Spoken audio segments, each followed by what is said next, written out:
Good evening. My name is Allison Kaplan. I'm Director of Education at the National First Ladies Library, located at the National First Ladies site in Canton, Ohio. I'm so excited to be here this evening for our curator talk. Before we get started this evening, just a few housekeeping items and some plugs for some upcoming programs. So we are broadcasting live this evening on Zoom as well as Facebook Live.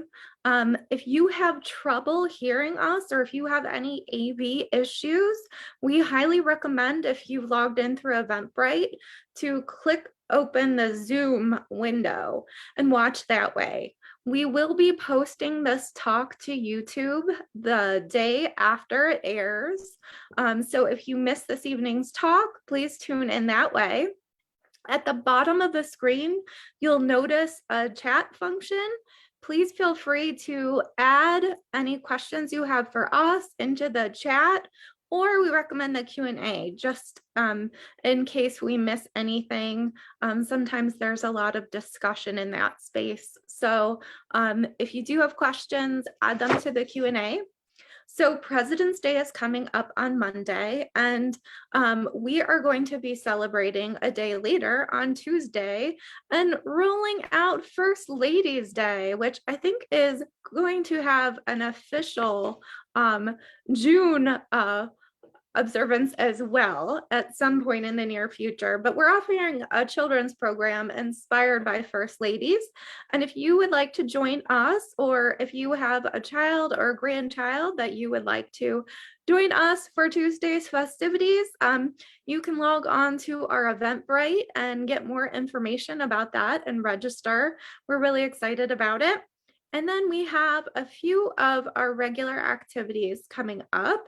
On March 8th, we will be joining our group of film buffs online to discuss the film My Name is Polly Murray. We usually team up with Stark Library and they share links for documentaries through their Hoopla system. This one is not available through Hoopla. It's distributed by Amazon, but we are so excited to discuss Polly Murray, who is an amazing lawyer, who is very influential on Ruth Bader Ginsburg, who had a great friendship with Eleanor Roosevelt. So we wanted to include that film in our series, and we hope that you can find your way to connect with it, and if not, to connect with us for the discussion, whether you watch it or not. And then we have our book club series coming up on February 28th. We are going to be reading Rodham by Curtis Sittenfeld. It is a fictional take on what would have happened if Hillary Rodham had never stayed with, or in the book, she meets Bill Clinton, they have a relationship, and then they part ways. So this is Curtis Sittenfeld's second fictional approach to a first lady, and we are really excited to talk about it. I love Curtis Sittenfeld, and I think the book is pretty interesting, so I'm excited for that. And then April 25th, I believe, we have our Cooking with the First Ladies. We're going to be looking at Betty Ford, so you know that will be a fun one. We are very excited to Watusi with Betty Ford and our friend Sarah at Cooking with the First Ladies Instagram account. And then on March 23rd, we have a really cool talk as part of our First Ladies Night series by Laura Dowling. She is going to talk to us about floral diplomacy, and she was formerly a flower designer at the White House. So I am super excited about that talk. I think it should be really interesting, and I hope you can join us to any one of our programs. Again, head over to the National First Ladies Library Facebook page or Eventbrite page to get more information about those events. They should be fun. And with that, I'm so excited to turn things over to our Director of Collections and Research, Michelle Gullion, who will be leading tonight's curator talk. And again, I will be in the chat if you have any questions or need any help. So thank you and welcome, Michelle. Hi, Allison. Thank you so much. Welcome, everyone. I hope you enjoy this presentation. We're going to delve into a personal letter of Grace Coolidge's. And so I'm really excited to get started on this. So let's find out about Grace Coolidge here. This is, of course, the letter that she writes in November 23rd of 1928. What I'm going to do first, though, for those of you who maybe already know a ton about Grace Coolidge, I apologize, but I'm going to give a little bit of a bio on Grace. For me, it's going to be as short as I can possibly make it. And then we'll go into who she's writing to, and we'll discuss a little bit about some of the things that are happening to her in 1928. So it should be really cool. Here we go. Let's see, there we are. Okay, Grace Goodhue Coolidge. This is this darling picture of her. She was born in 1879. Her parents were Captain Andrew Goodhue and Lemira Barrett Goodhue. And they married on April 7th, 1870. And the reason I'm pointing that out is because you can see that Grace was born in 1879. So they went for 8 years in their marriage without having a child, and she would be their only child. She grew up in Burlington, Vermont. Her parents absolutely adored their daughter, gave her lots of attention, and she returned it. She was absolutely delightful. I think you can tell even from that picture how bright she was. She played the piano. She adored her mother. She loved to watch. Her father would share his. He was a mechanical engineer, and he would show her how to build a steamboat. And so they were really very hands-on. They were also very pro Grace having a good education.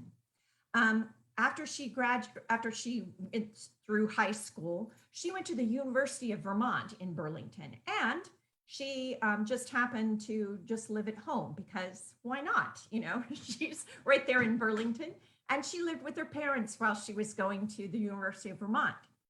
She was, again, this vivacious, enjoyed life, enjoyed getting into to sororities and that. And she was a co-founder of the Vermont chapter of the Women's Phi Beta Phi fraternity. At that point, wasn't sororities weren't the female part of that. Grace, she hosted these meetings in her parents' house, and they were like, that's wonderful. She, like I said, she was very outgoing, did lots of things, president of her sophomore class. She sang contralto in her glee club.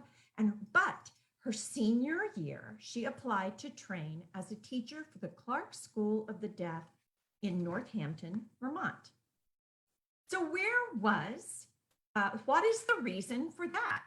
Well, it has a lot to do with Caroline Yale. Grace and the Goodhues and her parents were really next door neighbors and good friends with the Yales. And their oldest daughter, June, was kind of someone that Grace really, really looked up to. She just thought the world of her. And she became a teacher of the Clarke School there in Northampton.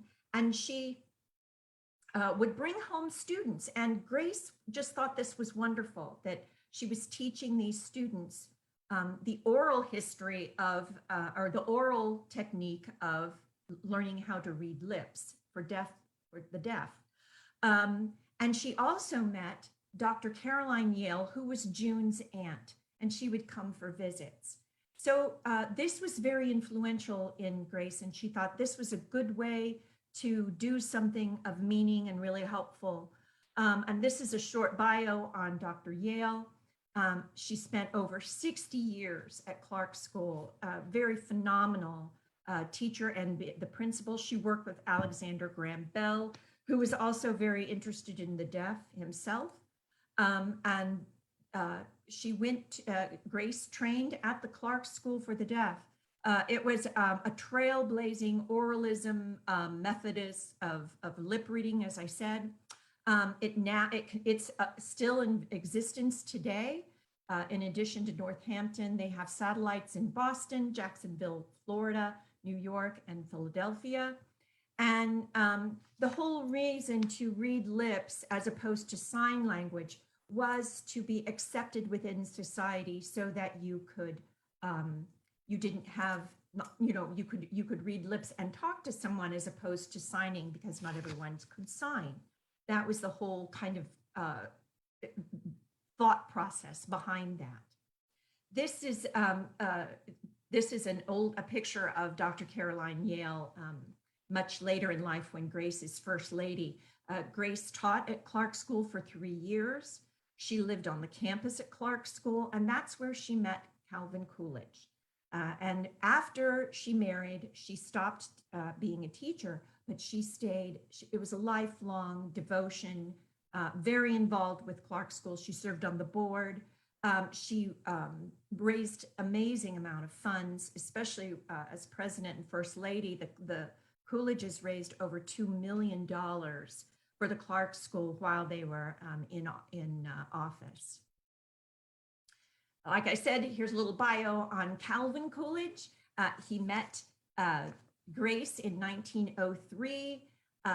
He's the total opposite of Grace. He's very serious. He's very sober, quiet, very businesslike, but it works for them. He was a new attorney in Northampton, just getting started. They married on October 4th, 1905 in Grace's parents' home. Grace's parents were kind of like everybody else. They weren't really sure about it, but they finally were won over by him. And like I said, Grace ceases teaching at that point. She becomes immediately a traditional housewife, and on September 7th, 1906, the first of their 2 sons was born, John Coolidge. John was named for Calvin's father. And then less than 2 years later, Calvin Coolidge Jr. was born in 1908. This is kind of what they did. I love this picture because it's like, okay, this is like Leave It to Beaver, isn't it? It's like, okay, dad goes off to work and mom's got the pearls on and she's saying goodbye and they're all dressed up. This is obviously a picture for promotional to boost his campaign. He was incredibly a rising star in the political field. You can see here, he started in the House of Representatives. He became mayor of Northampton. Then he becomes a member of the Massachusetts Senate. He's actually president of the Massachusetts Senate at one point. And then from 1919 to 1921, he's governor of Massachusetts. And he remains governor right up until the time that he becomes vice president of the United States. He ran on the same ticket in 1920 with Warren G. Harding. And here's a picture of President Harding and First Lady Florence Harding with the second Lady Grace and Calvin Coolidge as the vice president. And the Coolidges, they move into the Willard Hotel at this point.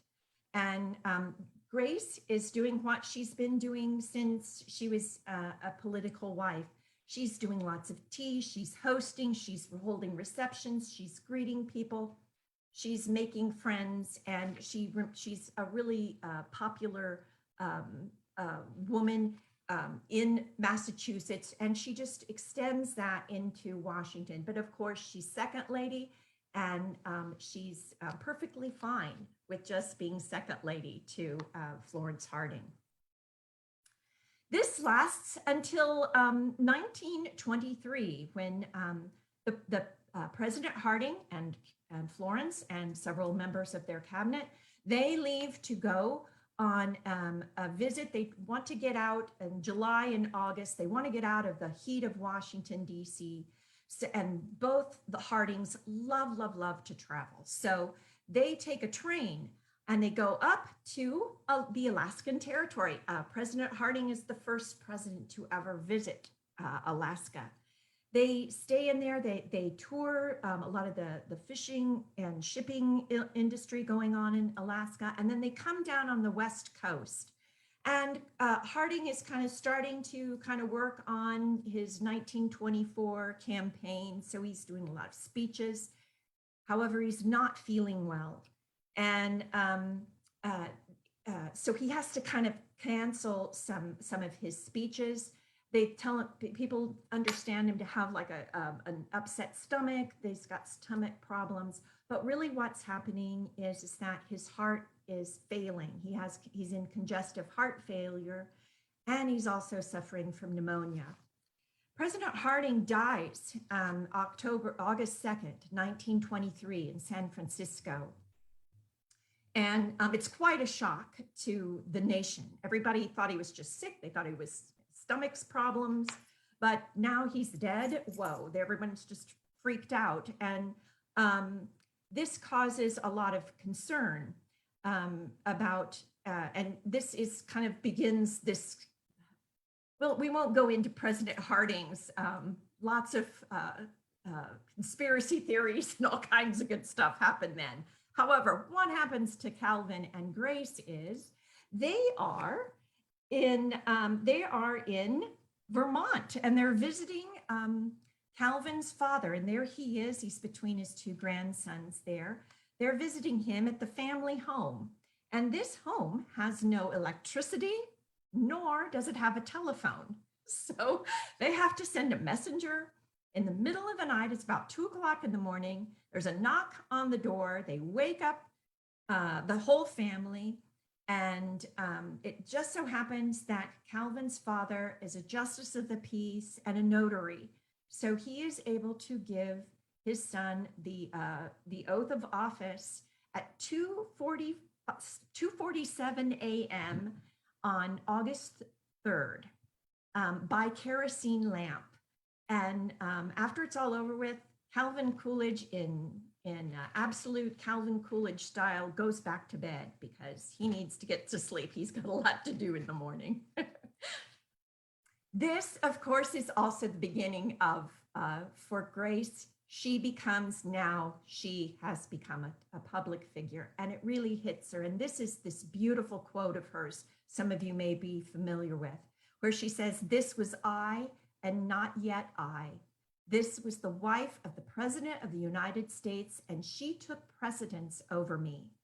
My personal likes and dislikes must be subordinated to the consideration of those things which were required of her." And very deep thoughts, right? And you can tell the weight of this is really hitting her home too. However, she never was one to she never made any public speeches. She was very careful to stay publicly neutral. However, her joy of life and the fact that she was so youthful and fun, she was stylish, she wore beautiful clothing. And here she is out during the Easter egg roll on the White House South Lawn with her raccoon, Rebecca. The Coolidges were big animal fans. They loved animals, lots of dogs, lots of cats. Rebecca there, they also had another raccoon named Reuben. So she loved to share those type of things. Here she is, again, she's the national honorary chair of the Girl Scouts. And here she is sampling a cookie. This is one of the first times that cookies are really getting started. Before this, during the early years of the Girl Scouts, they had tea houses, and they weren't as profitable. They found out that you could sell cookies and you made a lot more money than than having to run a tea house. So here's Grace being very fun, sampling a cookie. And here she is lighting a candle for the Easter seals, which was in support of raising research for tuberculosis. This is before modern medicine. There was, it was a leading killer of people in our nation and all over the world. So here she is involved with that. She also did lots of fun things while she was in Washington. Here she is at the horse races in Washington, D.C. Her number one thing, though, was she absolutely loved baseball. She was a baseball fiend, loved it, listened to it on the radio. And while she was in Washington, D.C., she was a big fan of the Washington Senators. And here's a picture of her and Calvin Coolidge. He's throwing the ball out. Main reason I had to show you this picture is look at this hat. Isn't that an amazing hat? Can you imagine wearing this hat and is just the whole outfit to a baseball game now? She is dressed fabulously. And here we are again, here they are, they're in the presidential seat box there. And there they are with their sons. There's Calvin Jr. and John enjoying the game. What I'm going to talk to you now happens and why I'm specifically writing down there that this is, I'm identifying who everyone is. And then you see that's their dog, Rob Roy. And then they're on the steps. And this is June 30th, 1924. Calvin Coolidge has announced that he's going to run for his first term as to run his own election. He was finishing Harding's term. Now he was going to run for himself as president. They're gearing up for this, and there's lots of pictures taken. A lot of the White House photographer comes and he takes pictures of the family. And there's several pictures that were taken this day. Here's another picture. I love the picture of Calvin Jr. and John. You can see they're just like, oh my gosh, they're teenagers here. Will you stop? They're bored. They're done. They are tired of all these pictures being taken, all these formal pictures. So what happens is, right after this is taken, right after these pictures are taken, Calvin Jr. and John run into the White House, change their clothes because they're going to go play a hot game of tennis. And they change their clothes really fast. And Calvin Jr. is so excited to do it, he just puts on his shoes without any socks. They run out, play some really great tennis. Two teenage boys, really competitive tennis. He comes back in and he's got a terrible blister on his foot. This blister only gets worse. It becomes infected. It goes into his bloodstream and it poisons his blood. He has a terrible blood infection and blood poisoning. And it gets so bad that he is transferred to Walter Reed Hospital. And at 16 years old, on July 7th, 1924, only 7 days after this tennis game, Calvin Jr. dies. This just rocks not only the family, and of course, obviously, it rocks the Coolidges, but the whole nation is just has this outpouring of mourning for this. This is a picture. They're waiting for the hearse to leave the White House there, a group of people leaving for the funeral. And here we have Calvin and Grace at the graveside. Calvin Jr. was buried in the family plot at Plymouth Notch Cemetery in Plymouth, Vermont. A lot of people said that Grace, she was just this really strong person through all of this. She was like the rock. Calvin Coolidge really affected him, and it affects both of them in terribly. But for Calvin Coolidge, a lot of people said it made him even more stoic, more hard, more serious, more quiet. For Grace, it doesn't do that for her. It makes her softer.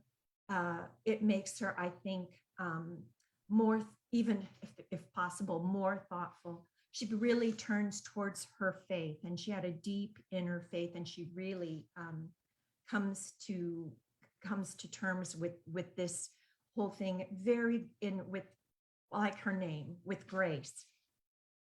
And so this is leading us up to, who is she writing to? This is leading up to, this is now their second term this is their first real 4-year term in office, when she writes Mollie K.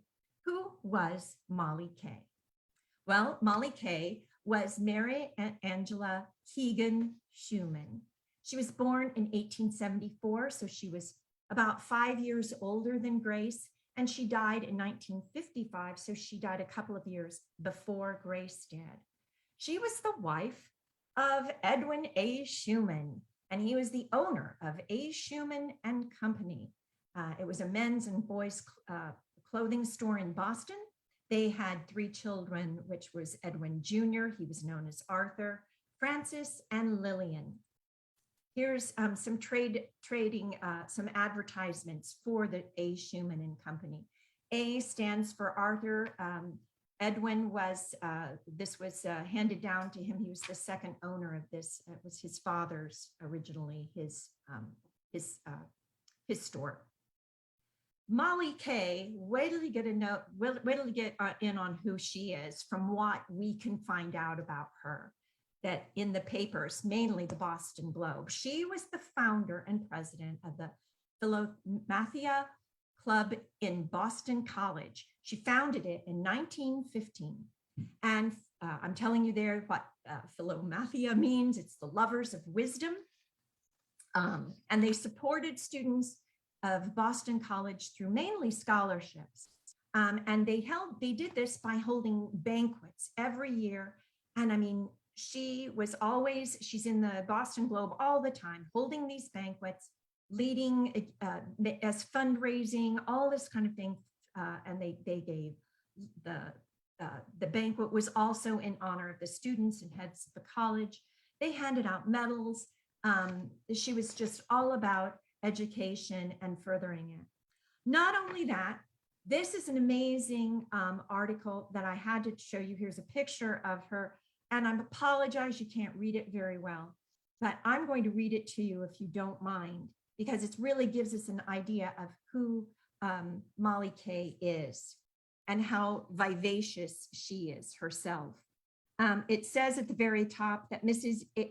Edwin A. Schumann has been appointed chairman of the Women's Division of the General Committee that is to conduct the campaign for a $2 million Boston College Building Fund. She will also be a member of the General Executive Committee, of which Cardinal O'Connell is to be honorary chairman. If we go on down here, it says, Mrs. Schumann is widely known as a woman of exceptional executive ability, one with varied experience in directing the affairs of women's organizations. She was the first president of the Philomathia Society and was one of a group of Greater Boston women to organize the society for the furthering of interests of the Boston College and higher education. She has long been interested in women's suffrage and has been prominent in that cause. A year ago, she attended the Jubilee of the National American Woman Suffrage Association in Chicago, and last year visited California, where she attended the National Democratic Convention as a vice chairman in the Women's Division of the Democratic State Committee. And then it goes on to here to say that as chairman of the Women's Division of the college, Boston College Fund Drive, she will be directing several hundred women who will be, and she will organize them for the campaign. And and then it says that, she'll be announcing who these people are later.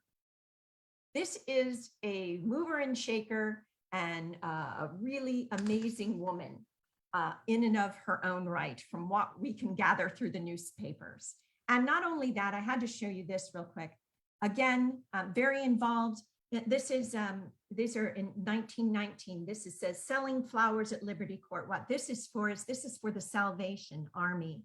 And Mollie K is the first to buy a bouquet of flowers, and she paid $50 for that bouquet of flowers in support of the Salvation Army and the veterans of the World War I. The first time that I could find her and Grace together, because I trying to find out how they know each other, I could find it in 1919. You can see that again. Here's Mollie K. She's doing a pre-Lenten gathering at the Knights of Columbus. And there were 1,500 guests that were entertained by a large number of hostesses who assisted her. And then the first line of the second paragraph, in the receiving line were Mrs. Calvin Coolidge and representatives of the governor's staff. So she's First Lady of Massachusetts here. And so we have her and Mollie together there. Then in March 6th, 1921, we can see that Mrs. Edwin A. Schumann has taken a respite because she has witnessed the inaugural ceremonies. So she was there when Calvin Coolidge was sworn in as vice president. And while she was there, she also stopped in to visit her sons, Arthur and Francis, who were students at the Georgetown University. And this final piece here, where I found 1927, this is about a year before our letter is written, the very last paragraph, you see, Tuesday afternoon, Mrs. Coolidge was present at the performance of the New York Symphony Orchestra, having as her guests Mrs. Edwin A. Schumann and Miss Lillian Schumann of Boston. So these are kind of telling us that we can see that she's really very involved, as much as we can here, with what's happening in Grace's life. So now we're going to read the letter that Grace wrote to Mollie K. And it's a long letter, so I'll be hitting it and going through it. I'm going to be reading it down here below, and I'll try to remember to hit so you can follow along if you can read Grace's writing. Dear Mollie K, I had your letter yesterday and am intensely interested in all you wrote. I am glad everything is coming along so well. I am glad Mr. Schumann is becoming reconciled. Fathers haven't so much patience as mothers, and it isn't to be expected. They seem to expect their children to be perfect. We wouldn't any of us be here if we had reached that stage in our development. Each of us has to learn by different methods, and all of us get our fingers burnt before we know the fire is hot. I am happy if I am of any help to you, but I assure you I long to be. I had a sweet note from Lillian telling me she enjoyed being here, and that day, and seeing the president. I like him, she wrote. Bless her. She is a lovely girl. The scrumptious outfit for the gowns came yesterday. How attractive the whole thing is.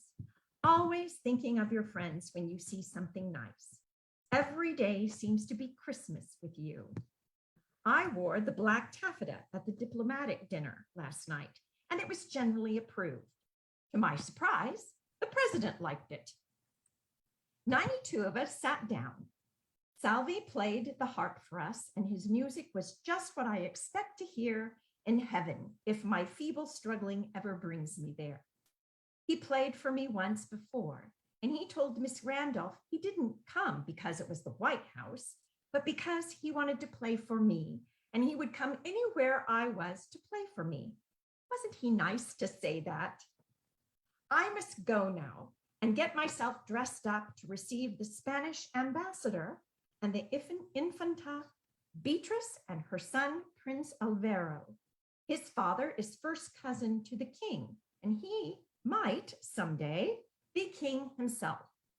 He is popular in Spain. My love to you, dear Mollie K, and my thanks. Sincerely, Grace C. November 23rd, 1928. So who is the Salvi that she's talking about? Well, it's Alberto Salvi. He was born in 1893 in Venice, Italy. He died in 1983, actually in Illinois. He was the half-brother of Victor Salvi. And those of you who maybe know Salvi, Victor Salvi is by far the best known now. And that's because not only was he a very good harpist, but he actually made harps and manufactured harps. And so this was his older half brother. I found these amazing quotes. He was considered the greatest harp player of his time. He was hailed in the 1920s as the weaver of dreams and the wizard of the harp. And his half-brother, Victor Salvi, said, the kid was a genius. He was making $1,000 a night until the Depression. And I found this really cool picture in Library of Congress from the Metropolitan Opera Company. On the left, you see Alberto Salvi, world's greatest harpist, was coming. Here's Salvi, Alberto Salvi in 1929 about this. This was how he would have looked when Grace was writing her letter about him and about how much he liked her and that he would come and play for her anytime. Then she mentions Infanta, Beatrice, and Prince Alvaro. Well, I'm showing you, this is Princess Beatrice and Prince Alvaro.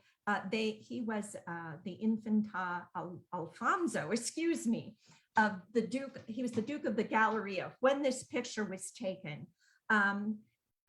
He was, of course, from Spain, and he trained as a pilot in the Spanish military, and he was later named Chief of Staff of the Spanish Air Force. In 1937, he renounced the title of Duke of the Galliera, and he became and gave this title to his son. And he became the Infante Alfonso of Orleans and Bourbon. And that's what he was, as was Infanta Beatrice. Infanta Beatrice was born in England. She was born Princess Beatrice in Edinburgh. She was the granddaughter of Queen Victoria. Her father is Prince Alfred, who is the Queen's second son. And she had 3 sons. In addition to Alvaro, the oldest, she had Alonso and Atolfo. And I would like to also mention that Alonso, the middle son, he died in the Spanish Civil War. So they lost a son to war also. And here is Infanta Alvaro. He became the Duke of the Galleria. He was born in 1910, and he was the 6th Duke of Galliera. And he was the second cousin of the Infanta Juan, who became the heir to the Spanish throne. This is from 1930 when he's kind of decorated up there. Here's baby pictures of him in 1910. You can see here's Princess Beatrice and Prince Alonso holding Prince Alvaro. And here's this sweet picture of them in 1913 when he's this little boy with his mom. And here's, you can see how cute he is. And you can see that he was an international good-looking guy. He was everybody's bachelor. Everybody had, he made a lot of girls' hearts twitter. And even in Calgary, the Calgary Herald in Calgary, Canada, here's when he was there, and it says Spanish royalty, Prince Alvaro, with the son of Infante Don Alfonso, cousin of the King of Spain, who recently arrived in the United States for a brief visit. And that's what they were actually doing here in the United States. they were touring and looking at American aircraft. Both of them were very interested in the aviation that was going on in America at the time. Here's a really cool picture of the three of them on the phone. They're just talking away. I'm not really sure what's going on there, but this was while they were visiting. And that's, as you can see, there's that good-looking Alvaro, Prince Alvaro, on the far left there. So this gives us an idea of what's going on with Grace. We get this really nice inside window to what's going on with her. We see that she's dear friends with Mollie K, who and why she is, and all the things that Mollie K brings to her. They share this the things of being parents and a love of clothing and all these really wonderful things together. We have a second letter that I'm going to close with that Grace wrote to Mollie K in 1933. This is a card, and it's a mourning card. It's written right after President Coolidge died in 1933. And I'll read that letter to you too. It says, "Dear Mollie K, just a word to let you know that all is well. I do not question the wise providence of our Heavenly Father. I shall devote my life to keeping alive the principles which directed Calvin Coolidge through his years of public service, insofar as I am able in my small way. Please tell Mr. Schumann and Arthur and Francis that I thank them for their expression of sympathy. Thank you for the beautiful gardenias, for everything. I shall write more fully later. With much love, Grace Coolidge." And that concludes our presentation for tonight with Grace and her letter that she wrote in 1928. That was wonderful, Michelle. That was so fascinating. And there were so many Yes. good-looking people in that presentation. One question I Exactly. had for you is if you ever came upon any correspondence of Mollie K's. So do we know No, how she I haven't. And responded? if Or anyone's out there watching and knows more, please share with us. I'd love to know more about Mollie K. I think that they had, I don't even know. I wondered if there was a sorority because Grace was so involved with sorority, but I don't think that Mollie was from Vermont. So I'm not really sure how they met, and I would love to know more. there is a question in the Q&A about Catholicism. It says, interesting that Mrs. Coolidge had such seemingly strong Catholic connections. While Yes. there's often been a strong Catholic presence in Massachusetts politics and government, Calvin Coolidge was not Catholic. Do we know if Grace was, or what her No, she was connection not. She was raised Methodist, and then she converted to a congregationalist, as did her Calvin and her parents. Everybody did that.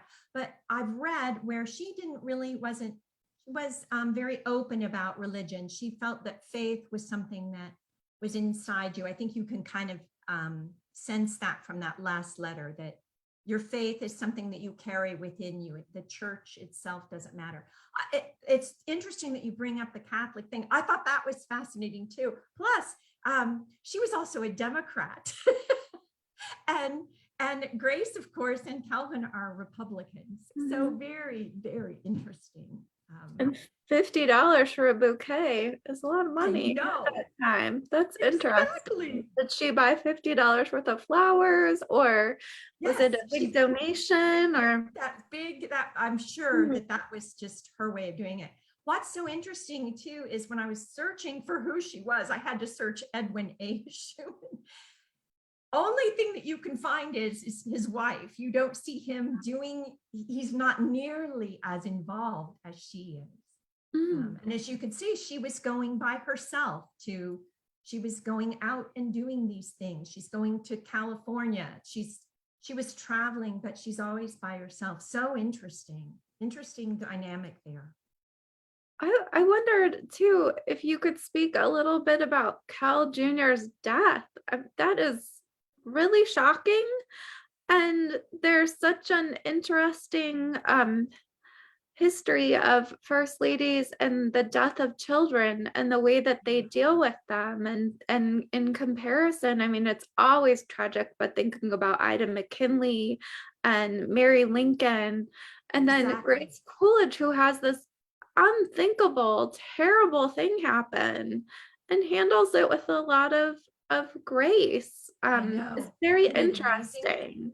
Can you speak a little bit more about that? And if I know with a lot of presidential illnesses and incidents in history, sometimes there's a medical like more contemporary like here's how this could have happened, but it's so bizarre.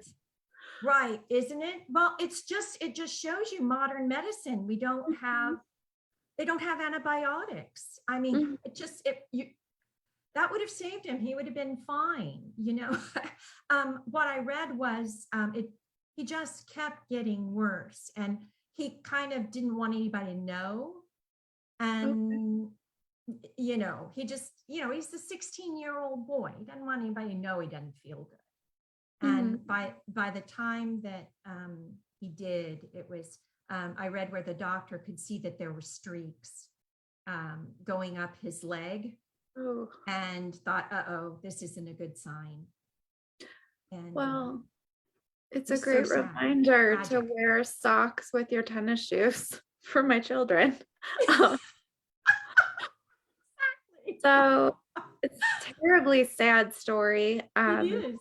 I think that was all the questions that we had for this evening. We just have a comment. It was lovely to hear about her dedication to her position of the First Lady. And then we have, yeah, humbling to realize how easy it is to succumb to blood poisoning 100 years ago. And just Seriously, yeah. a cool for Coolidge for the program tonight. So Yes, thank you all. thank you. It was wonderful to take a deep dive into Yes. the National First Ladies Library collection. And again, all of our programs are listed on National First Ladies Library Eventbrite page. We have a lot of cool things coming up. If you missed part of today's talk, or you have a First Lady aficionado out there that you want to send this talk to, it will be up on our YouTube page tomorrow. So please go and check it out. Um, oh, someone here, and one last question. Do you have any books that you would recommend about Grace Coolidge?